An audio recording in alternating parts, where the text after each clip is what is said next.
Hi everybody, so I mentioned I was going to make another video about planting the Procut sunflowers that I was telling you about earlier. Again, those were such good performers in my garden last year and did really well at the flower stand last year.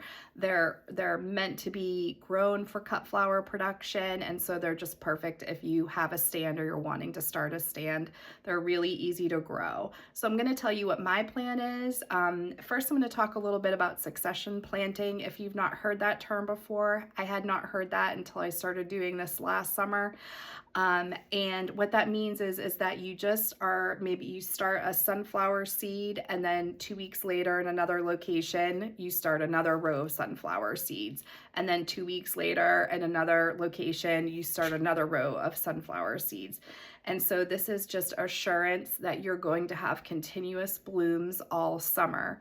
Now the timing of that, depending on what you're growing, a lot of that is going to be based on your last frost date and your first frost date in the fall. So maybe we can talk a little bit more about that down the road. But for today, we're just going to hone in on the plan for these Procut sunflowers in my garden this year. So March 30th, I'm going to be starting inside plum Procut sunflowers and also new to Johnny's lemon light sunflowers. So I did grow the plum last year. They're a really pretty plum color. It's a cool pull, I would say. Plums, and it kind of can fade to pinks, a cool pink color. They were perfect for early summer. They went with a lot of other things that I had going on at that time. A still bee, I had worked in with that, as well as the Scabiosa Stiletta, when it went to the seed pods, was really pretty with that color as well. The lemon light is a butter yellow color, so very kind of pale, soft yellow, and the disc on that is yellow with like more of a greenish center. So I think that color is also going to be pretty early summer. Honestly, I am a little nervous about growing that color because it is so light. We did have such a struggle with thrips in my garden last year, right around that time. But we're doing some research here. We're looking into beneficial insects and nematodes, and going to be trying to incorporate those things into our garden in June to help with the thrips. So I'm going to take a leap of faith and try to grow that butter yellow color, that lemon light. So with those being started on March 30th, they're going to live inside for 2 weeks, and then they have to go through a period of hardening off, and that's when you take the plants outside. The first day they're outside, you keep them in a shaded area. They're only outside for about an hour, and then you bring them back in. And then every day for about 5 to 7 days, you increase how long they're outside and you expose them a little bit more to sunlight. So you start in the shade and then kind of slowly give them more sunlight as the week goes on, so they can get used to that cooler temperature before you just throw them out in the garden. So those plants will actually get planted out then after that hardening off period. That will land them in the ground on April 20th. So when I put them in the ground on April 20th, we will put hoops over them and row cover. And so that will protect them from the more than likely continued frost we're going to get here at that time of year. And so this is a great way that you can get an early jump on growing sunflowers. While they're not totally considered a cold hardy annual, if you keep them covered, they will do just fine. I did this last year, but I am pushing this back. I'm going to try to sneak in 1 more week than I did last year. So last year, I don't think I got them out until around April 27th. This year, I'm aiming to get them out April 20th. So hopefully I can have sunflowers more towards mid-June rather than later June. So we'll see how that goes. And then the second succession is going to be those same colors. I'm going to start those inside on April 13th. They'll be planted out on 5/5 after a week of hardening off. Those are also going to go under, no, excuse me, I'm not going to put those under cover. So I think those are going to be okay because at around May 5th, we're a little less than a week out from our last frost date. And I think that they're going to be okay if I put them out uncovered. So I'm going to experiment with that a little bit this year. So the round 2 will not be under cover. And then the next 2 successions that I plant, I'm also going to start inside because our ground here is just not warm enough in May to really direct seed a tender annual outside yet. So the 3rd and 4th succession, I'm going to change the colors up, and those are going to be the Horizon and the Procut Orange. So Procut Horizon and Procut Orange. The Horizon I grew last year. They're, I would say, a little bit of a different sunflower in the fact that the middle is not dark, it's lighter. So a little atypical, which I like, but it's a cheery yellow. It's not a golden yellow, it's not a light yellow, it's kind of that mid-range, really bright cheery yellow, and the disc is a lighter yellow and then a little bit green inside on the disc on that. And then the other color is orange. Now the orange is not really orange. I grew this one as well last year, but I would say it's more of a golden yellow color. And the disc on that is a darker disc, and it's a larger disc. So when I picture a sunflower, probably orange to me is the more traditional looking sunflower. So I'll have Horizon and Orange started inside on May 2nd and May 16th.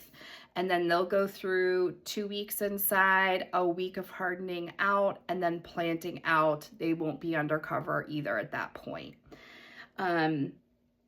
And then as we head into June, so I am going to start direct seeding more of that orange and Horizon color starting in June, and I will direct seed every 2 weeks. That's the goal if I can keep up with it. I wasn't able to completely keep up with the every 2 weeks last year. I think I did probably, it felt like more every 3 weeks, but I had a continuous succession pretty much last summer. I just would like to kind of button that up a little bit. So I'm going to work really hard on following this 2-week plan. And then when we hit the beginning of July, I'm going to change colors for anticipation of what I have growing more towards the fall months. Remember that from the maturity on these, it takes about 55 to 60 days. So in July, I'm really thinking about what colors I want to have blooming in the garden for fall. And in the fall, of course, we tend to think more darks, more reds, more oranges. So in the fall, I am going to try the red Procuts, which will be new to me.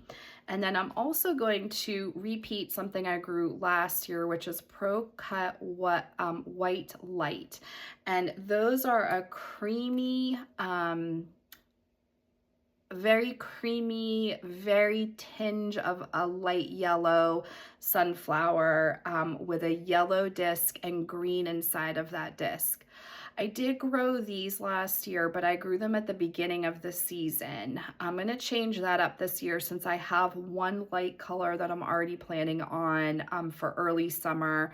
In that lemon light one, I'm going to change it up for the fall, having a different light color, and it's going to be that white light. And the reason I'm doing that is because a lot of my dahlias will be blooming, of course, in the fall. Peak dahlia season really is September, October. And a lot of my dahlias are lighter colors. And so I would like a sunflower as like a second focal to go with those lighter colored dahlias as well. And then, of course, that red, it's a very deep red sunflower, and the disc is like a rich brown center. So that will be really nice to have with some of my very deep, dark dahlias that I have growing. I have orange dahlias. I think that's going to be really complementary with those flowers. So what's really important about this is as we get towards the end of the summer, when we head into August, I will do a succession again of the white knight in August and the red on August 1st. Both of those will go direct seeded into the ground August 1st. And then my last succession will be August 8th. And I will do both of those colors again on August 8th, direct seeded. So the reason that that last succession will be August 8th is that puts us about 70 days out from our first frost date here in Western PA. And so that's kind of the recommended time where you kind of stop direct seeding things, particularly those sunflowers, 70 days prior to your first frost date. I'm going to be really mindful too which garden I'm choosing to put those August direct seeds into. I definitely am going to aim for my sunniest garden. We call that our south garden. And the reason for that is, of course, the days are getting shorter that time of year. And so we really need to make sure that we're strategically thinking about where we're putting those seeds so that they're getting the most sunlight, the most day length that they possibly can without being in any type of shade. And that is the garden that I'm able to do that in. So for sure, those particular colors and the August 1st and August 8th date will be in that south garden.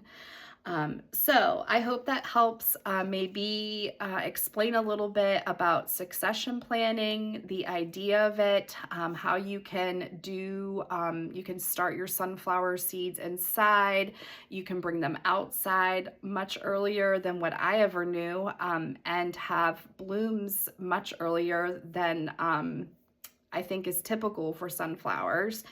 And then also, you know, how long you can keep seeding those sunflower seeds and have those blooms right up until hopefully that first frost. So hope that helps, and check out those Procut sunflowers on Johnny's.